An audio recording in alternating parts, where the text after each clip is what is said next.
장수간식 3대장 그 첫 번째 주인공부터 만나볼 건데요. 자, 힌트를 보시면 훈민정음, 거북선, 금속활자, 온돌 그리고 믹스커피입니다. 커피가 저기에 비빌 수 있는 겁니까? 우리나라에만 있는 거 아니야? 우리나라에만 있는 거? 라인이 굉장히 화려한데요. 이게 저 믹스커피하고 훈민정음 이렇게 섞어놓은 게 조금 오버 아닙니까? 아유, 제가 보기엔 절대 오바가 아닙니다. 아, 그래요? 이게 공식 자료가 하나 있는데요. 2017년도에 특허청에서 조사를 했습니다. 네? 대한민국을 빛낸 10대 발명품 뭐라고 생각하십니까? 라는 조사를 했는데요. 그 설문조사 결과 훈민정음, 거북선, 금속활자, 온돌에 이어서 믹스커피가 당당히 5위를 차지했습니다. 한국에서 만든 발명품 중에 5위. 그렇죠. 그렇죠. 하긴 막 낮에 점심 먹고 식곤증 올 때 딱 마시면은 진짜 최고죠. 완전 정신이 네. 번쩍 들잖아요. 저는 예전에 고시 공부할 때 많이 먹었죠. 기본적으로 하루에 3개는 무조건 먹어요. 아침, 개? 점심, 저녁. 아침 먹고 한 잔, 점심 먹고 한 잔, 저녁 먹고 한 잔. 세 잔을? 저는 세 잔이 아니라 진짜 출근해서 한 잔 바로 먹고 뭐 밥 먹고 회의할 때 먹고 뭐 점심할 때 먹고 뭐 그냥 계속 믹스커피만 먹고 있어요. 달고 살았네. 달고 살았어요. 제 라면 혹시 없었어요? 팬이요. 혹시 있냐 하고 물어보는 거예요. 6위인 걸로.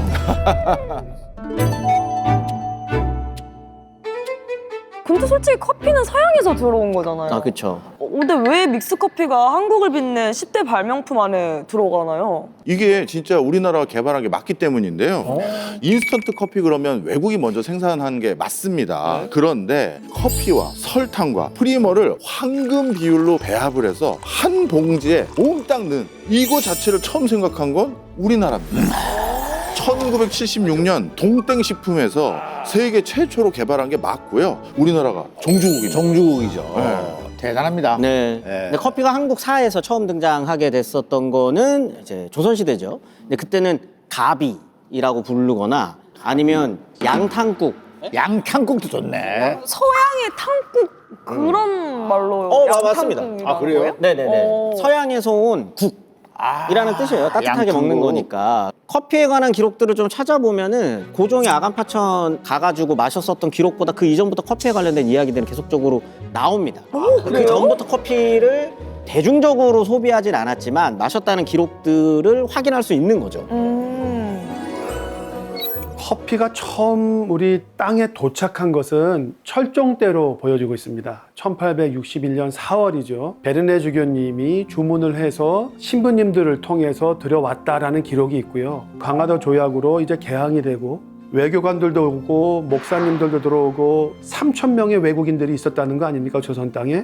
일상의 음료처럼 외국인들은 많이 마셨을 때였으니까 초기에 수입됐던 건 아마도 다 국내에 들어와 있던 외국인들을 위한 그런 물품이었을 거예요. 그러면 궁중에서는 언제부터 커피를 마신 거예요? 기록을 보면 궁중에서도 아간파천 이전부터 마셨다는 기록은 계속적으로 등장합니다. 여기 이제 보시면 이것도 AI. 뭐야 이게? 무서워. 여기 이제 보시면 이것도 AI. 뭐야 이게? 무서워. 그림이 움직.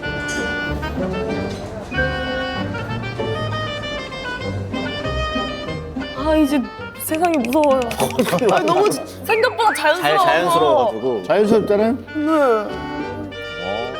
당시 이제 궁을 드라늘어 썼던 외국인들의 기록들이 남아있을 거잖아요. 이제 그걸 보면은 이 모습이 좀 생생하게 그려져 있는데 이 유명하신 분이죠. 이사벨라 버드 비숍이라고 영국의 지리학자인데 이제 그때 당시 조선으로 넘어왔었던 분이었거든요. 저녁 식사는 놀랍게도 서양식이었다. 수프와 생선, 속을 채워 말아 만든 쇠고기 요리, 적포도주, 커피가 포함되어 있었다. 이런 기록이 남아 있습니다.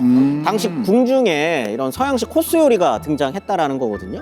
거기에 커피도 함께 제공됐었다라는 사실도 확인할 수 있는 겁니다. 사실 저는 이 커피 하면 그 예전부터 커피는 다방 커피야. 예? 그게 믹스커피의 원조 아니겠습니까? 다방 커피. 그렇죠. 다방은 1920년대부터 등장합니다. 요런 느낌. AI가 무섭네요, 요즘. 다 같이 짠했나 봐요. 다 짠 버렸는데. 그때는 이제 다방이라고 안 부르고 키사텐. 일본어로 키사텐이라고 불렀었고 그거를 약간 우리말식으로 변형해가지고 끼따점이라고 부르게 끼따점? 됐습니다. 이때는 우리가 지금 생각하는 것처럼 커피의 향을 막 느끼고 맛을 느낀다기보다는 분위기를 느끼러 가요. 그렇죠. 외국 문물을 내가 먼저 하고 그렇죠. 있다. 약간 그런 것도 하면서도 고급스러운 이야기 서로 나누고 그렇지. 문화를 좀 서로 네. 향유하고 약간 이러면서 다방이 조금 대중적으로 유행처럼 번져나가기 시작을 하는 겁니다. 이런 소문도 퍼지는 거죠. 이게 바로 나라님이 드셨던 거래. 이게 경복궁에서 고관 대작들만 마시는 거래. 그다음에 그 시커먼 커피물이 회충을 갖다가 제거하는 데 좋다는 소문이 퍼져요. 진기하던 그런 물건이 그게 기생충 제거에 좋다고 얘기를 하니 일거양득 아닙니까? 커피를 약으로 받아들이면서 더욱더 대중화가 되는 것이죠. 씁쓸하니까 약 느낌이잖아요. 약간. 그러니까 그러면은 이제 당시 사람들이 이 커피를 어떻게 생각했을 것 같으세요? 이 30년대 전 신문 한번 보시면 이 커피에 관한 기록이 좀 있거든요. 호박빛깔 물결에 씻어지는 시름. 하루에 2섬씩 먹으면 중독된다. 하루에 2섬. 2섬? 이게 어느 정도 양일까요? 두 잔? 2섬. 두 잔? 근데 쌀 한 섬 그건 되게 너무 많은데? 너무 많은 게 맞아요. 두 섬 저게 이제 곡식재는 단위고요. 한 섬이면 180리터. 180리터. 예? 두 섬이면 이제 360리터. 뭐든 중독되지. 우선 먹으면 2리터짜리 이제 180개 분량인 거죠. 근데 이게 왜 그러냐면 이게 오해하시면 안 되는데 이 시기의 커피는 우리가 알고 있는 그런 커피가 아니에요. 그럼요. 이 시절의 커피는 커피를 그냥 우려내는 겁니다. 보리차 우려내는. 끓이듯이. 모래차 끓이듯이 커피는 들어왔는데 어떻게 만들어라는 걸 잘 모르니까 그거 끓인 거 360리터 마셔야 중독된다. 물도 360ml 마시면 힘들 것 같은데. 어쨌든 커피가 결정적으로 이제 대중화된 게 6.25 전쟁 이후예요. 아하. 6.25 때 미군이 들어왔고 이후에 그 미군 부대에서 나오는 인스턴트 커피. 네네. 이게 이제 도깨비 시장이라는 거 있었잖아요. 그 미제 물건 이제 뒤로 파는 거. 거기서 이제 대량으로 풀리면서 이게 대중들한테 쫙 퍼진 거죠. 사실 1960년대만 하더라도 커피는 국가 차원에서는 금절시키려는 상품이었습니다. 그 이유가 사치품으로 분류되는 것도 있지만 더 정확히 말하면요. 1960년대면 우리나라에서 달러가 얼마나 귀할 때입니까? 그런데 생필품도 아니고 이 원두를 사와서 커피를 마시는데 그 귀한 달러를 쓴다? 이거 국가 입장에서 용납할 수 없는 일이거든요. 그래서 커피를 못 사오게끔 다양하게 이제 제재를 가했는데 그럼에도 불구하고 사람들이 자꾸 커피를 사다 마시는 거예요. 그럼 이거는 쉽게 말해서 밀수를 해서 마시는 거거든요. 원래. 네. 사실 못하게 하면 더 하고 싶잖아요. 더 하고 싶죠. 저게 도대체 뭐길래 저렇게 못 먹게 하는 거야. 어쩔 수 없이 이제 뭐 단속까지 했다 그랬는데 이 커피 사랑은 막을 수가 없었습니다. 정부도 이제 단속을 포기하고 커피 국산화를 차라리 하자 해가지고 1970년에 우리나라에서 최초로 분말 인스턴트 커피가 출시가 됐습니다.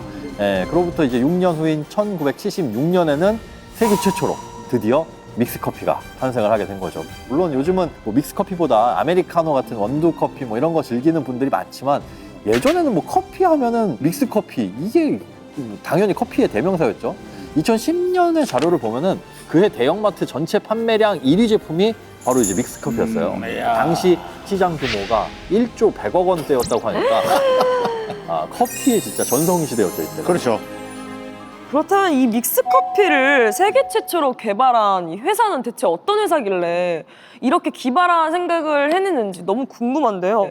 어떤 회사인가요? 동땡식품인데요. 이 회사는 1968년에 설립해서 올해로 58년 차가 되는 회사입니다.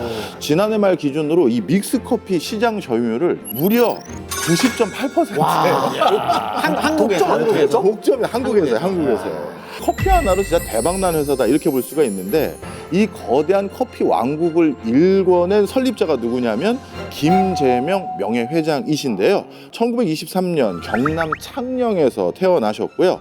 초등학교만 겨우 마쳤습니다. 그 다음에 1940년 무작정 대구로 상경해서 18살 때 국수공장 직원으로 입사를 해서 무려 35년 동안 3맨으로 재직을 하게 됩니다. 나중에 제1대당 사장까지 역임을 했던 분이에요. 그리고 퇴직 후에는 1973년에 동식품을 인수해서 오늘날 커피 왕국을 세운 어떻게 보면 샐러리맨의 대표적인 신화다 이렇게 말할 수 있죠. 제가 비서실에 있으면서 이제 사장단 회의라든가 이럴 때 그분의 활약상이나 이런 것을 쭉 보아왔죠. 키가 아주 좀 큰 편이고 아주 의지력이 강한 아주 터프한 그런 분이죠, 진짜. 정말 그 두뇌가 명석하고요. 뭐 웬만한 대학을 나온 사람보다도 오히려 현재 당면한 여러 경제 문제 이런 데 대해서 더 잘 알 정도로 합니다. 뭐 인간 문화재라 해도 과언이 아닐 정도로 아주 탁월한 경영자라고 생각이 듭니다. 아니 근데 아무리 저 옛날에 사실은 뭐 대졸자 많이 없고 그래도 초등학교 나와가지고 국수공장 종업원으로 취직한 것까지는 자연스러운 흐름이거든요. 제1대장이면 사실 그 당시에 최유력 계열, 메인이죠. 지금으로 치면 삼전자죠 뭐. 그죠. 제당 제1대장이 도대체 어떤 사람이길래 저 자리까지 갈 수 있었을까? 초등학교 나와서. 제일 이제 기억나는 게 역시 부산 공장을 건립할 때 그때 이승만 대통령이 반일 정책을 하고 있었기 때문에 일본의 기술자가 한국에 오질 못하는 거예요. 그러니 지금 설비는 갖다 놨는데 이걸 공장을 지을 방법이 없는 거예요. 그때 김재명 사장이 제가 한번 해보겠습니다. 그 네가 어떻게 하느냐 그랬더니 설계도만 있으면 제가 하겠습니다. 설계도를 그대로 이제 확보를 해가지고 김재명 사장이 밤을 새어가면서 읽고 뭐 해가지고 공기보다 뭐 몇 개월 앞당겨서 공장을 완전히 신설해서 가동을 한 거예요. 그런 정도의 아주 참 무서운 분이죠. 올해로 따지면 연세가 지금 104세거든요. 아주 생존하고 계신 걸로 지금 알고 있습니다. 백사 진짜로?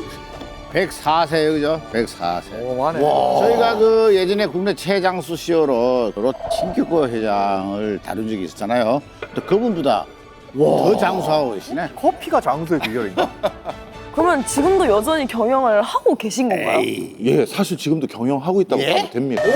명예회장직을 가지고 계시고요. 지금은 경영은 두 아드님이 맡고 있습니다. 아니 근데 104세면 아드님이 이제 좀 있으면 90이에요. 90은 아니지. 일은 넘으셨겠죠, 그냥. 네, 그렇죠. 일은 정도. 대박이다. 3년 퇴직하신 뒤에 갑자기 커피 사업에 뛰어들었다? 왜 그런 거죠? 뭐 좀 아이디어가 팍팍 떠올랐나? 여기 이제 반전이 있는데 네네. 원래 동식품의 창업주는 김재명 회장이 아닙니다. 원래 다른 분이. 아, 그래요? 였어요. 원래는 이제 박정희 전 대통령의 대구사범 동창이라고 알려진 서정기 회장이라는 분이 먼저 만든 회사입니다. 이분이신데 이게 사치품이었고 이게 미국한테 다 약간 외화가 빨려나가는 듯한 느낌이니까 이제 서정기 회장이 국민들이 저렴하게 커피를 좀 먹을 수 있게 우리가 한번 회사를 만들어 보자 라고 해가지고 1968년에 커피 회사를 만들었어요. 그리고 당시에도 굉장히 세계적인 커피 회사였었던 제너럴푸드랑 합작으로 해서 국산 인스턴트 협약을 맺어가지고 국산 인스턴트 커피를 생산하기 시작을 했습니다. 사실 뭐 당시만 하더라도 리제가 최고다 이런 인식 강했잖아요. 커피도 당연한 거고. 그러다가 이제 1971년에 이 동식품이 만든 국산 커피가 미군의 위생 검사를 통과했어요. 그러니까 미군의 군납이 가능하다라는 거죠. 군납을 그러니까 했구나. 예, 과거에 이제 미제가 최고다라는 고정관념이 깨지고 이제 우리 기술로도 커피를 만들 수 있고 이런 커피들이 미군한테도 통한다. 뭐 이런 자신감이 붙게 된 거죠. 그렇게 이제 바로 승승장구할 줄 알았는데 그렇게 되지 못했습니다. 왜냐면 서정기 회장이 얼마 안 있다가 돌아가죠. 그래요? 세상을 떠나게 되고 이걸 추진하고 있었던 사람이 돌아가신 거니까 회사가 굴러갈 수가 없는 거죠. 그래서 이제 경영난에 빠져 있었고요. 이러한 상황에서 삼성을 또 때마침 퇴사를 했었던 김재명 회장이 자기 퇴직금을 몽땅 털어가지고 이 회사를 인수하기로 결심을 한 겁니다. 야. 근데 이제 문제는 동식품을 인수하는 데는 어마어마한 장벽이 하나 있었어요. 이게 이제 서정기 회사 혼자만의 회사가 아니라 미국 제너럴푸드하고 합작한 거잖아요. 그러면 합작 회사가 동의해줘야 되거든요. 그렇죠. 그 사람들 결사 반대한 거예요. 우리는 한국의 10대 재벌급 기업이랑 하고 싶지 개인하고 어떻게 합작을 해? 이렇게 해서 반대를 했던 거예요. 그럼 어쨌든 결론이 커피 공장을 하게 된 거잖아요. 어떻게 하게 된 거죠? 이때는 오히려 구원투수 덕분에 절대절명의 순간을 넘어가게 되는데요. 바로 그때 나타난 사람이 이병철 설립자입니다. 예, 이병철 회장이 직접 등판한 게 아주 유명한 일화인데요. 파트너사인 제철푸드사의 임원들을, 핵심 임원들을 당시 신라호텔에 부릅니다. 그리고 최고급 만찬을 대접하면서 이 김재명이라는 사람은 나랑 35년 동안 같이 일해봐서 내가 잘 아는데 내가 보장한다 라고 하면서 직접 어떻게 보면 개런티를 해준 거예요. 그러다 보니 파트너사 입장에서는 아니 한국의 최고 갑부이자 한국의 최고 기업이니 내가 보증하는 35년 동안 나랑 같이 일했던 사람이다 라고 얘기하니까 이거는 뭐 믿을 수 있겠네 해서 결국 인수합의서에 도장을 찍어줬다고 합니다. 추천사 써준 거죠, 추천사. 예, 추천사. 이게 아무리 일을 잘해도 막 그렇게까지 힘을 실어주는 건 가족보다 더한 믿음이 있어야 가능하잖아요. 이병철 회장이 부하 직원이었던 김재명 회장을 왜 그렇게까지 도와주신 거예요? 이게 일화가 있다고 하더라고요. 전설적인 일화인데 일명 이제 기와 수리비 사건이라고 이름이 붙을 정도로 그때 당시에 공장에 비가 새서 이 회장이 수리비로 7만 원을 줬다고 해요. 근데 중간 과정에서 뭔가 문제가 생겨가지고 3만 원의 손실이 중간에 발생을 한 거예요. 그 공장을 수리를 할 수 없을 정도로. 그러면 이제 중간에 뭐가 사고가 나서 어쩔 수 없이 손실이 발생하고 뭐 차질이 생겼습니다라고 보고를 할 만한데 청년 김재명은 좀 달랐던 거죠. 이 3만 원이 부족해졌잖아요. 네네. 구멍이 났으니까 본인 집을 팔아서 본인 실수도 아닌데 본인 집을 팔아서 이 3만 원을 채워가지고 이 7만 원 전액을 반납을 한 겁니다. 근데 참 그 묵직한 사람이네요. 그러니까 이병철 회장이 반할만 하죠. 아니 비슷한 일화가 하나 더 있어요. 또 있어요? 이병철 회장이 대구에서 먼저 성공하고서는 서울로 올라가서 삼물산공사 이걸 차린 거거든요. 근데 이제 6.25 전쟁이 터지니까 망했어요. 그래서 다시 이제 대구로 피난 갑니다. 근데 그때 이제 삼성상회 양조장 직원들이 그 피나는 이 회장을 따뜻하게 맞아줬다는 거예요. 그러면서 회장님 이 돈으로 다시 사업 시작하세요라고 하면서 비축해뒀던 자금 3억 원을 내줬다는 겁니다. 그래서 그게 지금 삼성이 재건하는데 밑바탕이 된 거예요. 그 돈이. 그래서 그 직원들 중 한 사람이 역시 당시 양조장의 공장장이었던 김재명 회장이었다고 해요. 그러니까 이병철 회장이 있던 데서 너무 고맙죠.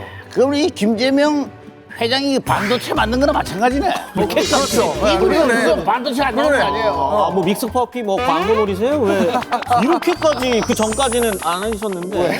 아니 대단하신 분이니까.